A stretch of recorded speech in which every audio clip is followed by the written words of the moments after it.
Le monde est plein de mystères.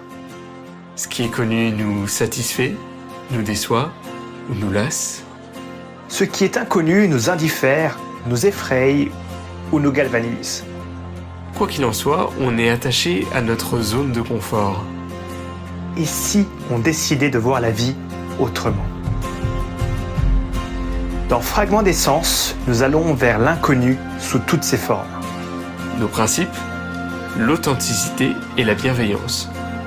Nos objectifs, recréer du lien humain et partager les points de vue. Dans ce podcast, nous allons à la rencontre de celles et ceux que l'on ne prend pas assez le temps d'écouter et qui ont pourtant tellement à nous apprendre. Ensemble, nous parcourons les villes et les villages pour recueillir les précieux fragments de nos existences, croiser les regards et partager la richesse du monde qui nous entoure. Parce que ce qui fait une société ne peut se voir qu'au-delà des artifices, des barrières sociales et des jugements unilatéraux. Bienvenue dans le podcast qui vous donne la parole. Bienvenue dans Fragments d'essence.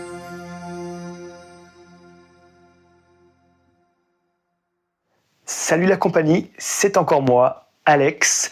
Mais ne vous en faites pas, Florian va bientôt revenir. Il est aussi occupé.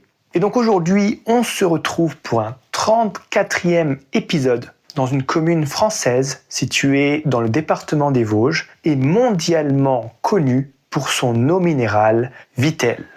En 2022, la ville comptait plus de 4700 Vitellois et Vitelloises.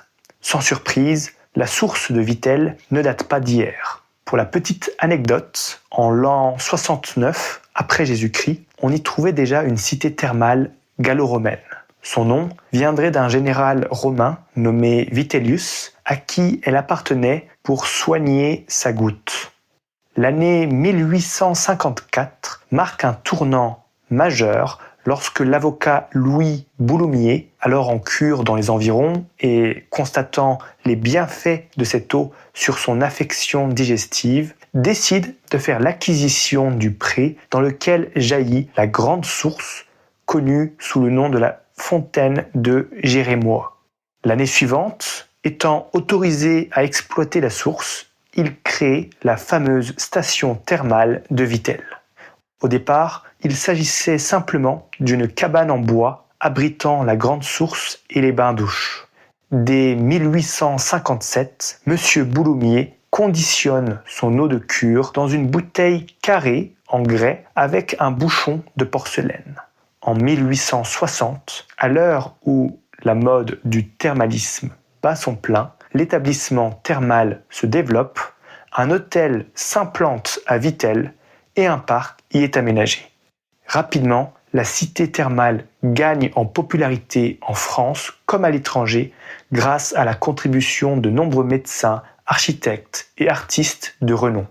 À partir de 1869, ce sont les fils de Louis Bouloumier, Pierre, médecin militaire, et Ambroise, lui aussi avocat, qui prennent la relève pour fortifier la station. S'ensuivent de nombreuses avancées jusqu'à la fin du XIXe siècle. L'ouverture de la ligne de chemin de fer Longe-Vittel-Nancy accroît l'influence des curistes. La Société Générale des Eaux Minérales de Vittel est créée. L'intervention de l'architecte Charles Garnier permet de renouveler la station avec la construction de nouveaux thermes, du Grand Hôtel, du casino et des salles de concert. Et enfin, Pierre Bouloumier a l'idée de développer la vente d'eau minérale de grande source Vittel dans des bouteilles en verre pour prolonger la cure à domicile.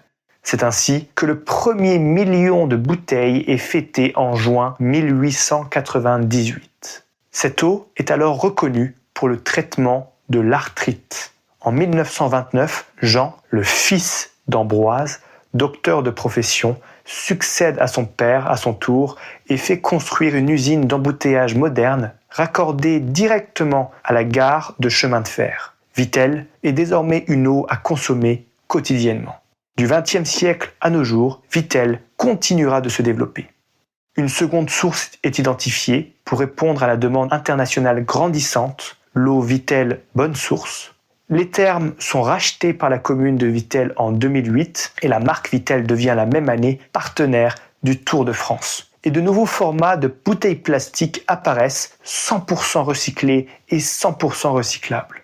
Néanmoins, alors que la Société Générale des Eaux Minérales de Vittel a ouvert son capital à Nestlé en 1969 pour bénéficier de son réseau de distribution et son expérience internationale, plusieurs scandales ont éclaté. Le groupe Nestlé Waters est notamment accusé de pratiques non conformes pour produire ses eaux en bouteilles et de l'usage interdit de charbon et d'ultraviolets. Et Mediapart le confirme. Alors je ne sais pas vous, je serais curieux de savoir ce qu'en pensent les inconnus du quotidien. Place au fragment d'essence.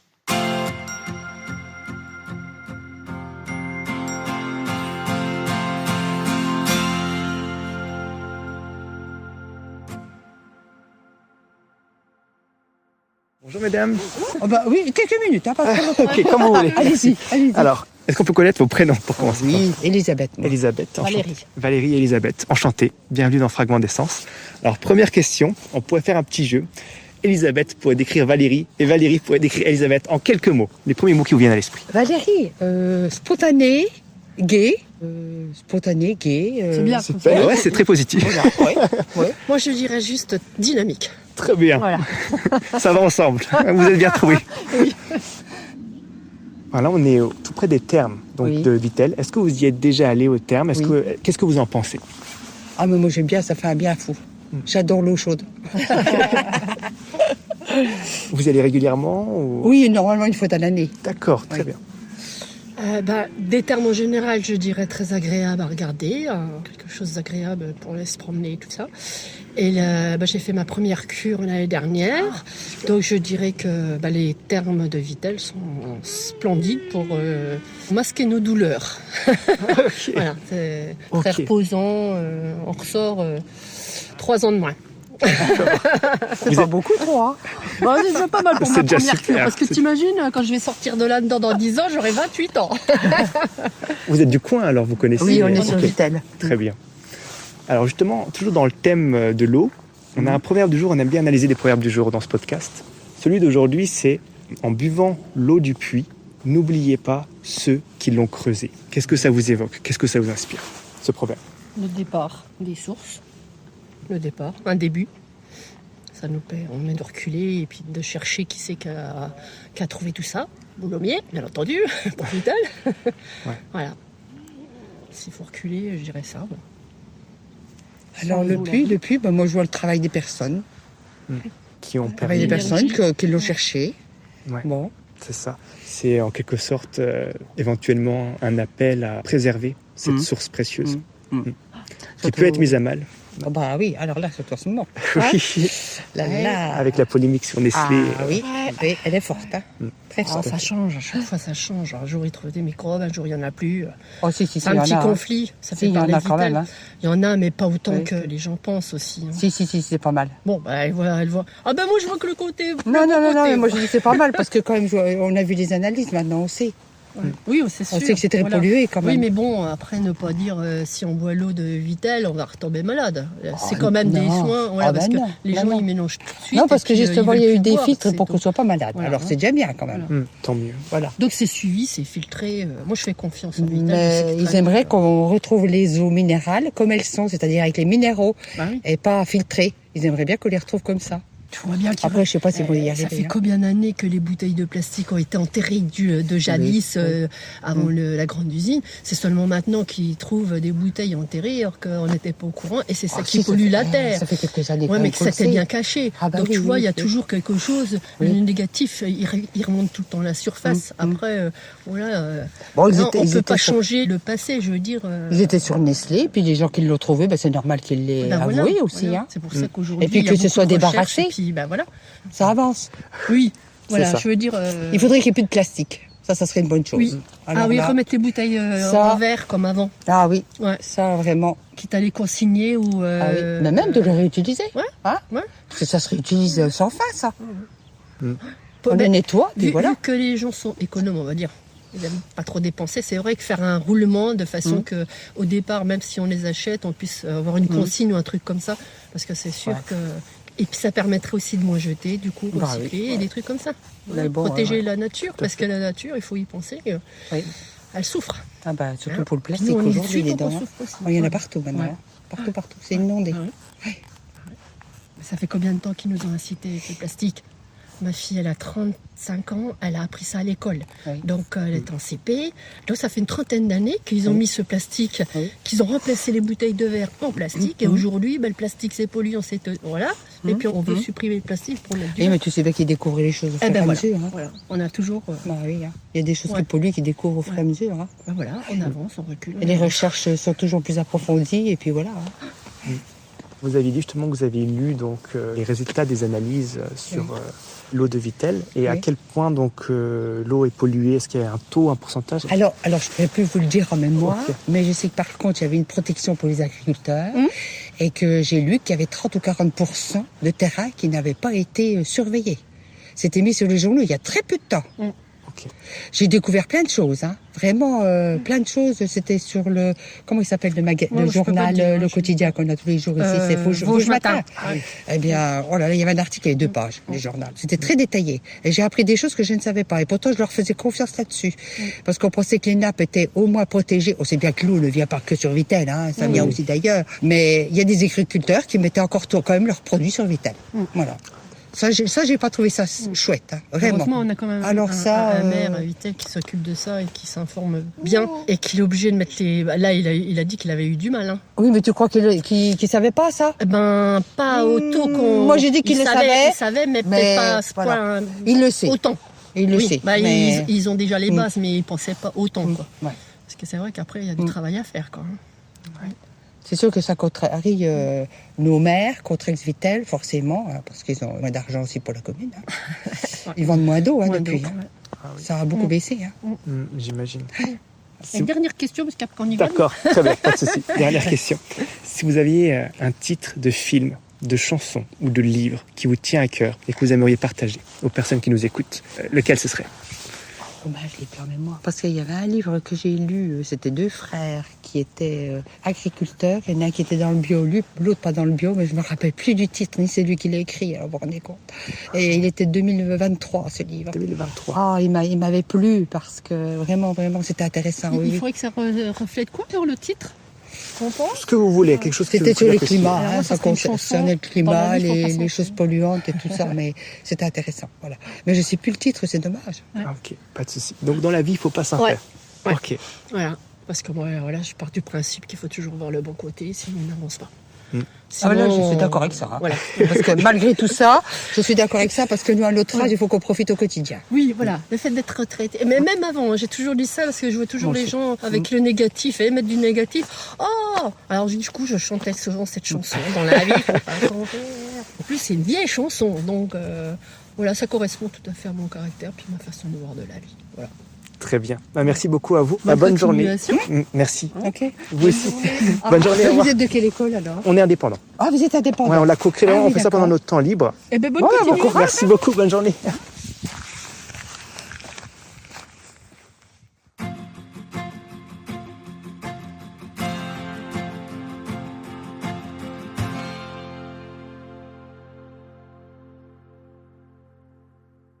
Bonjour messieurs, dames. 5 minutes, tu veux le faire, Loulou? Bah, fais-le, toi. Comme vous voulez, ça marche. La question, la Très bien. maintenant. Virginie. Virginie, enchanté. Thomas. Thomas et Virginie, enchanté. Bienvenue dans Fragment d'essence. Alors, première question, quelle est votre vision du bonheur? La santé, la famille, et c'est déjà pas mal. Les amis. Effectivement, Ouais, être avec les gens qu'on apprécie. tout à fait. On aime bien analyser les proverbes du jour dans Fragment d'essence. Celui d'aujourd'hui, c'est « En buvant l'eau du puits, n'oubliez pas les gens qui l'ont creusé ». Qu'est-ce que ça vous inspire? Qu'est-ce que ça vous évoque? Jamais oublier d'où on vient, quoi. Moi, ça m'évoque ça. Ouais, bah pareil.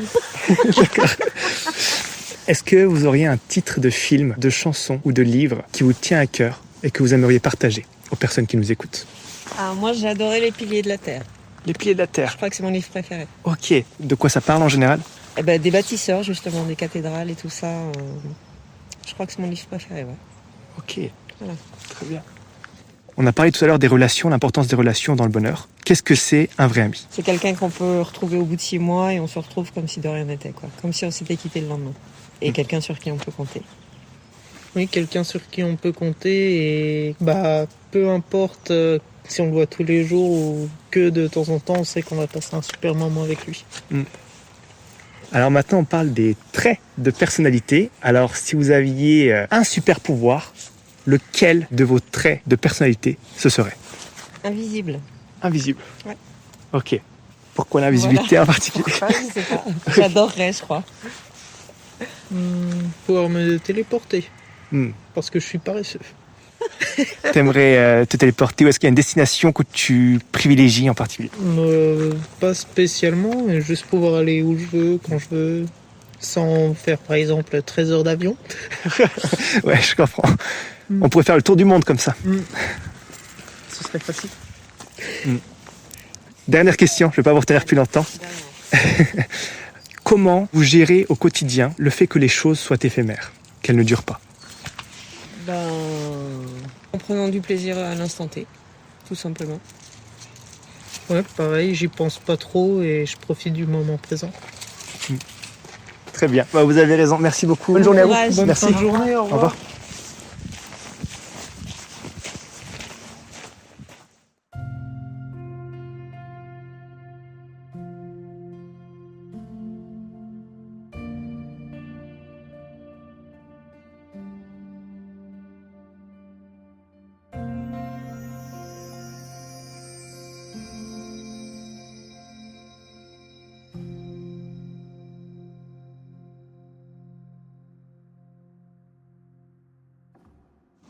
Bonjour messieurs. Ça vous tenterait quelques minutes? Si vous voulez. Super, merci beaucoup. Est-ce qu'on peut connaître vos prénoms pour commencer? Bon, moi c'est Philippe. Philippe, enchanté. Calogero. Caloleo, enchanté. Bienvenue dans Fragment d'essence. Alors, première question. Quelle est votre vision du bonheur? Le bonheur, c'est la vie, c'est la santé. c'est la santé, puis l'entourage. Voilà, d'être avec des amis. Voilà, c'est ça, le bonheur. Ah bah là, vous avez souligné un terme important, l'amitié, l'importance des relations sociales. Qu'est-ce que c'est pour vous un vrai ami ou une vraie amie? Déjà la fidélité, je sais pas, la compagnie, je sais pas, moi je peux pas, Oui, c'est vrai. je sais pas quoi vous répondre. Hein. L'amitié, moi j'ai des amis, c'est plus des copains, c'est des vrais amis, ça reste, et puis c'est jusqu'au bout, Jusqu'à des amis. perpète, oui. Hein. Voilà. Oui, tout à fait. Même quand on ne se voit pas parfois pendant des mois, on peut se retrouver. Bonjour. Bonjour. Qu'est-ce qu'on fait? Bon. Ben là, il nous interviewe là, le monsieur. Oui, je suis podcasteur. Si vous voulez contribuer aussi, Vous êtes quoi? co-créateur d'un podcast. En fait, j'interviewe les gens du quotidien et je leur pose des questions philosophiques. On a le temps, 5 minutes, allons-y. Ok. Voilà, la question justement, c'était qu'est-ce qu'un vrai ami pour vous?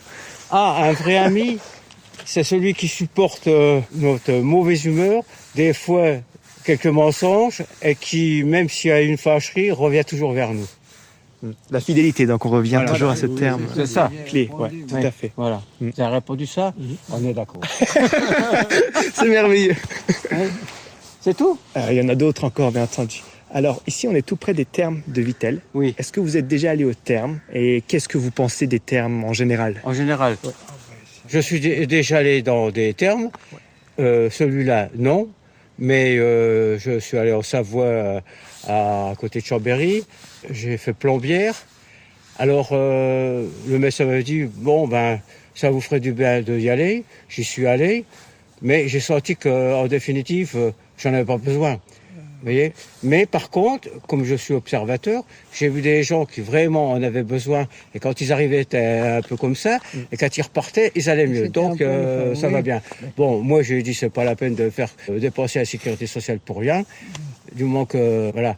Parce que, après, on allait voir le médecin nous interrogeait pour savoir si on n'était pas trop fatigué. Parce que, après la séance de cure, il fallait prendre un peu de repos. Il me dit, qu'est-ce que vous faites? Je rentre à la maison, je mange et je vais faire mes 10 km. Bah oui.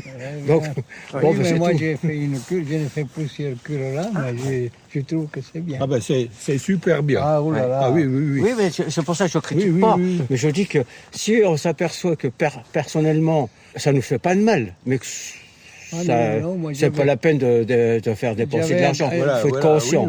Faut être conscient de. Par contre, en général, dans les villes de cure, partout où je suis allé, c'est reposant par rapport au calme. Bon, Vittel, en ce moment, c'est un peu comme la princesse au bois dormant. Elle est endormie, elle se réveillera début mars, et puis voilà. C'est vrai que là, je suis passé devant, c'est fermé, effectivement. Ça vous va? Oui. Je peux vous donner mon aperçu. Oui. Je pense qu'on sera tous d'accord. Bon, si déjà dans une société, on a le respect de l'autre, c'est déjà ça, et qu'on reçoit en retour le même respect, que chacun qui habite en France, puisqu'on est en France, on a des traditions, tout ça. Celui qui vient d'étranger, si il suit, enfin, pas suit, il comprend nos traditions, et qu'il a ses traditions qu'il fait chez lui, tout ça, et qu'il n'impose pas ses traditions, ça ira aussi. Eh ben voilà, moi je suis étranger, Oui. ça fait 60 ans que je suis là. C'est comme ça. Hein. Oh là là, Voilà. Je me suis adapté et puis vraiment jamais... Donc je prends toujours exemple, il faut regarder l'exemple de chez soi.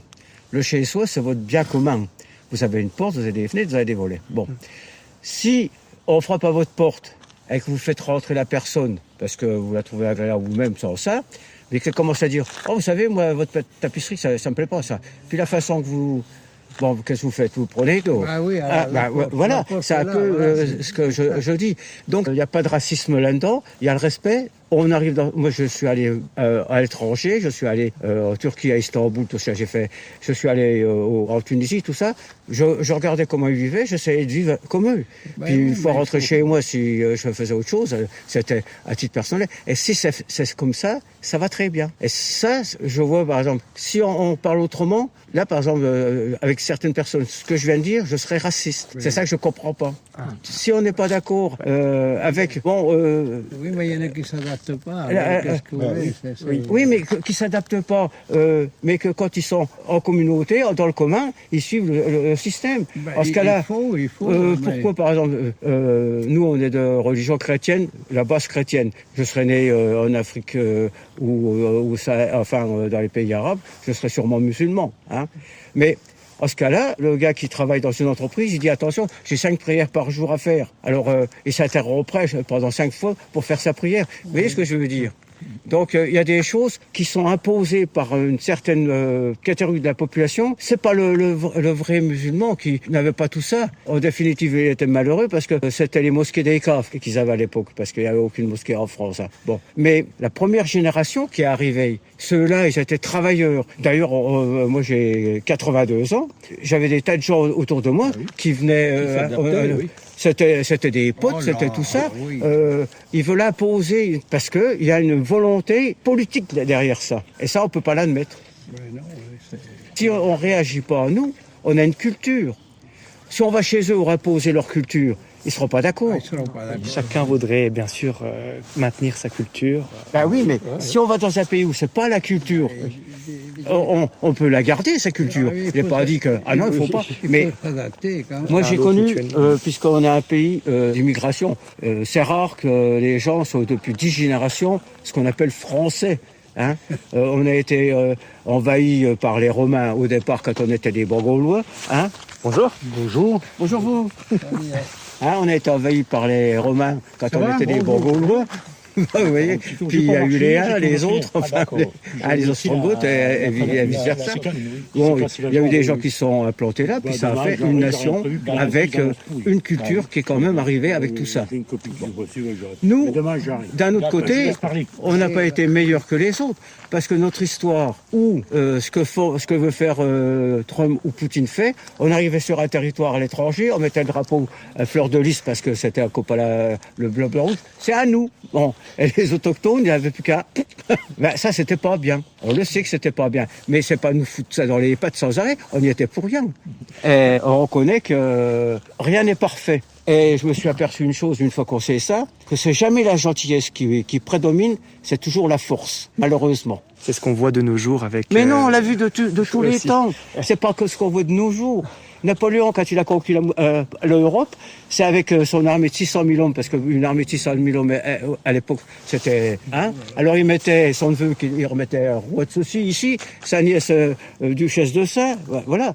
Avant, il y avait Louis XIV qui se battait. L'Europe a été un conflit général avec les Espagnols, avec l'Autriche, avec les Prussiens. Donc on savait que se bigourner. Et celui qui gagnait, il prenait le territoire. C'est jamais tu veux bien que je rentre chez toi puis c'est chez moi? Non. Depuis la fin de la Seconde Guerre mondiale, il y a justement les pays européens qui cherchent à s'unir. Il y a eu la formation de l'Union européenne, justement pour maintenir la paix et faire des relations commerciales. Mais on n'est même pas d'accord pour faire une armée unique. Peut-être qu'avec l'histoire de Trump, ils vont réfléchir. C'est un peu comme l'OTAN, c'est mieux rassemblé avec l'histoire de Poutine. Peut-être faut le laisser faire, le Trump. Il va peut-être nous permettre de comprendre que oui, si on veut être indépendant par rapport à la Chine, à la Russie et à l'Amérique, il faut être fort. Il faut qu'on soit dire attention s'ils viennent nous enquiquiner. Si vraiment on s'est réunis, on est quand même plus fort que l'Amérique. Voilà, oui. Au point de vue population, on est quand même beaucoup plus même que les États-Unis. Oui. Alors, mais c'est l'accord. Ouais. Mais en plus, je vais dire, il y a, au niveau européen, une chose qui est essentielle pour l'Europe actuellement, au niveau économique, c'est que on a une monnaie commune. Si on était encore avec le franc, la dégringolade qu'on aurait. Pour acheter ce qu'on apporterait, on serait ruiné. Donc, moi, j'ai connu ça quand j'allais en Espagne, qu'elle n'était pas encore dans l'Union européenne. Tant que Franco était là, l'Europe n'en voulait pas. Voilà. Oui. Je vais donc en Espagne, et là, à l'époque, pour 1 franc, on avait 12 pesettes. Donc c'était déjà, on donnait 1 franc, on avait 12 pesettes, et ce qui coûtait 1 pesette là-haut, c'est... Et puis on arrive là-bas, donc on avait changé, il nous restait de l'argent français. Et 10 jours avant la fin de nos vacances, parce qu'en général, on prenait 1 mois. C'était, à mon époque, il n'y avait pas de petits fragments de vacances comme ça. Les gens prenaient 3 semaines ou 1 mois. Puis après, ils en avaient plus de toute l'année. Bonjour. Et là, on descend à Valence, à Valencia. Et c'était la sortie, on était une paire d'amis. On regardait le taux de change. Oh, la monnaie française, 26 pesettes. Tout ce qu'on avait, on arrive là-dedans, et on avait des gamins, enfin nos enfants, et il y avait une fête foraine à Culara, qui était à 30 km de Valence. Il faut savoir qu'avec les enfants, moi j'avais mes 2 enfants, on avait 5 enfants, on était 9, ça faisait 14 personnes, on allait au restaurant 3 fois par semaine. Ah oui, d'accord. Et ici on aurait acheté des Coca-Cola pour tout le monde et c'était fini. Bon, donc, oh là là, les gosses, papa, pour aller là, tout ça. Les enfants. Voilà.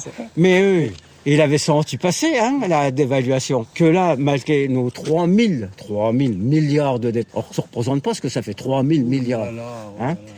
On achète toujours nos importations en euros. Pourquoi que l'Amérique n'a jamais tombé dans la faillite? C'est parce que le marché international se bat sur le dollar. Donc, leur guerre, c'est les autres qui l'ont payé.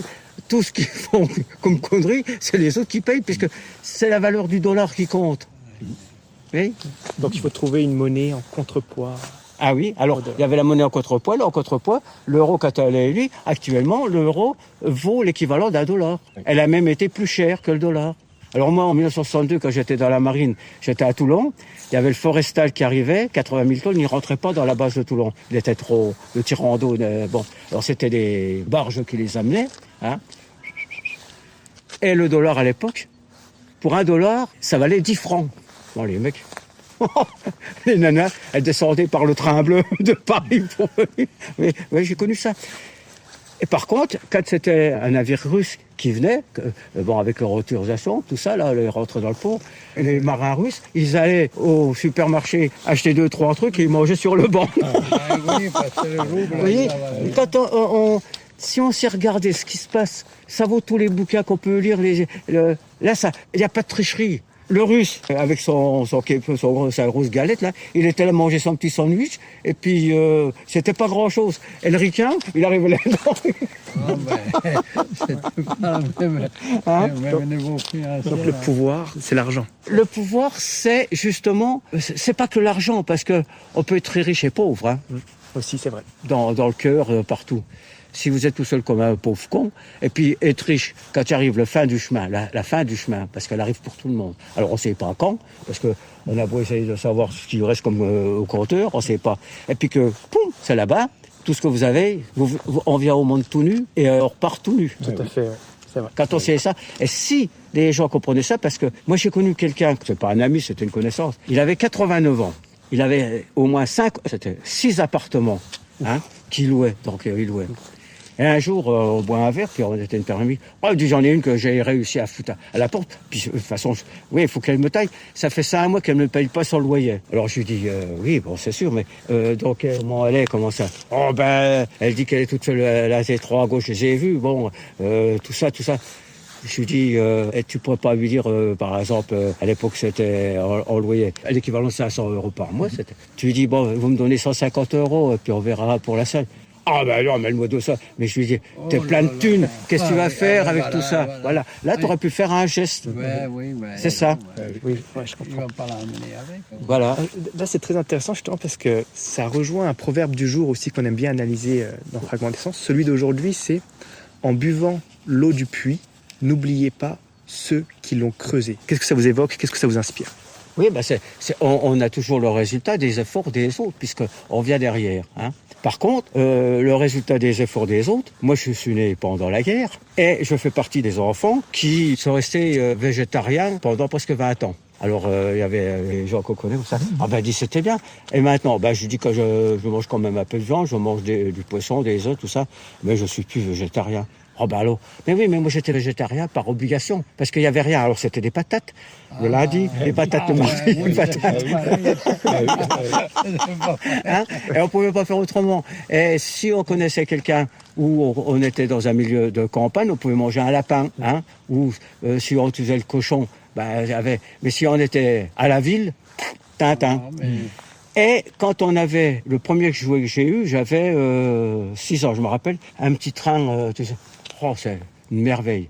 Aujourd'hui, mes arrière-petits-enfants, quand c'est Noël, c'est Carrefour sous le sapin. Alors ils déchirent, ils regardent, ils sont pas plus heureux. Non. Alors nous, on a eu cette chance, c'est pour ça que de votre jeunesse, je critique pas, parce que nous, on a eu cette chance, étant donné très très très pauvre. Et quand on arrivait dans le monde du travail, c'était très très très dur. Oui, parce que le moderniste était encore pas là. Le postier, il allait... il faisait des kilomètres. Oui. Et comme il allait donner les allocations familiales, bien souvent, lui, il était rempli de compliments. Parce que les gens étaient sympathiques. Et donc, ça allait de mieux en mieux. Donc, du moment que ça allait de mieux en mieux, on était heureux.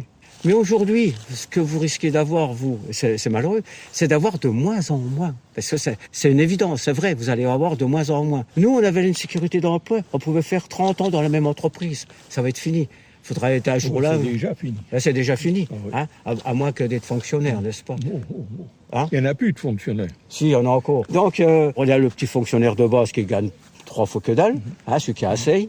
Puis il y a les très hauts fonctionnaires qui sont même pas élus, mais qui multiplient la paperasse pour montrer qu'ils sont là. Et il y en a qui gagnent 150 000 € par an.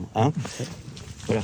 Alors, donc, vous voyez, je critique pas une certaine jeunesse, parce que malheureusement, quand on n'a pas connu la disette, même si on est repu, on ne sait pas que, on n'a plus faim, on jette. On n'aurait pas acheté, nous. Oui. C'est pas qu'on était meilleurs que les autres. On savait ce que... Vous voyez ? Je comprends. Voilà. Vous êtes satisfait? Oui, très bien. Est-ce qu'on peut mettre votre prénom aussi? Parce qu'on a eu les noms. Alors, j'ai un prénom vraiment ancien. Jean-Pierre. Jean-Pierre. On va enchanter Jean-Pierre. Oui. C'est vraiment ancien. Oui. Vous faites ce que vous voulez. Ma voix, elle est sortie. Elle est plus à moi. Pas de souci. Très bien. Bon après-midi. Ouais, voilà. Merci beaucoup. Bonne journée à vous. Au plaisir. Au revoir.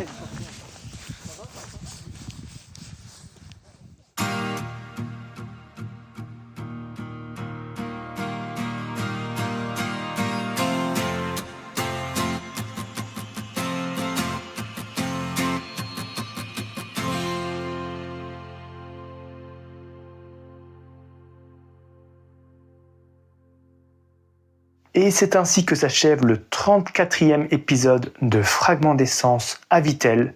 Bien entendu, je tiens à remercier tout particulièrement le trio Philippe, Calogero et Jean-Pierre, une première pour moi. Et enfin les duos Thomas et Virginie, ainsi que Valérie et Elisabeth pour le partage de leurs uniques fragments de vie, sans oublier toutes les autres personnes dont j'ai pu faire la rencontre. J'ai particulièrement apprécié de recueillir les points de vue de personnes plus ou moins habituées des termes de Vittel. S'il est clair que la station thermale apporte des bienfaits aux personnes dans le besoin, il convient de rester vigilant sur la consommation en eau minérale sujette à des traitements controversés. En buvant l'eau du puits, n'oubliez pas ceux qui l'ont creusée. Ce proverbe chinois tombe décidément à point nommé. Il signifie que si l'on utilise quelque chose de manière générale, il faut rendre hommage à ceux qui ont rendu possible notre jouissance. En l'occurrence, l'eau est une ressource vitale qui nous est laissée par la nature. À nous donc, êtres humains, de la préserver. Mais comme la nature humaine est imparfaite, plusieurs questions persistent. Comment boire l'eau d'un puits altéré par des artifices ? Comment rendre hommage à quelqu'un qui participe à notre contamination, voire notre destruction ? Comment s'incliner devant quelqu'un qui fait de notre vie une nuisance plutôt qu'une jouissance ? Peut-être en prenant ses distances, ou alors en s'unissant pour purifier ce qui est altéré, redresser ce qui est tordu, raviver ce qui est éteint, guérir ce qui est malade. Car enfin, comme le disait le philosophe Blaise Pascal, qu'est-ce qu'un homme dans la nature ? Un néant à l'égard de l'infini, un tout à l'égard du néant, un milieu entre rien et tout. Sur ce, je nous souhaite à chacun, chacune de trouver notre juste milieu. Et je vous donne rendez-vous la semaine prochaine. Prenez bien soin de vous surtout. Et à bientôt. Merci d'avoir écouté cet épisode jusqu'au bout. Si tu l'as apprécié, on t'invite à le partager à tes proches. C'est notre meilleure communication et ça aide considérablement notre travail à gagner en visibilité. Tu peux aussi nous laisser une note et un commentaire sur Spotify, iTunes ou même YouTube. Ça prend à peine quelques secondes, mais c'est vraiment essentiel pour notre référencement. On est aussi présent sur Instagram, où on met en avant les moments marquants et coulisses du podcast. N'hésite pas à nous y écrire et nous mentionner. Et enfin, si tu en as l'envie, tu peux nous aider à couvrir nos dépenses matérielles et nos déplacements en faisant un don sur Buy Me a Coffee. Tous les liens sont en description du podcast. À la semaine prochaine pour un nouvel épisode. Et n'oublie pas toi aussi et dès aujourd'hui de rassembler les précieux fragments de nos existences.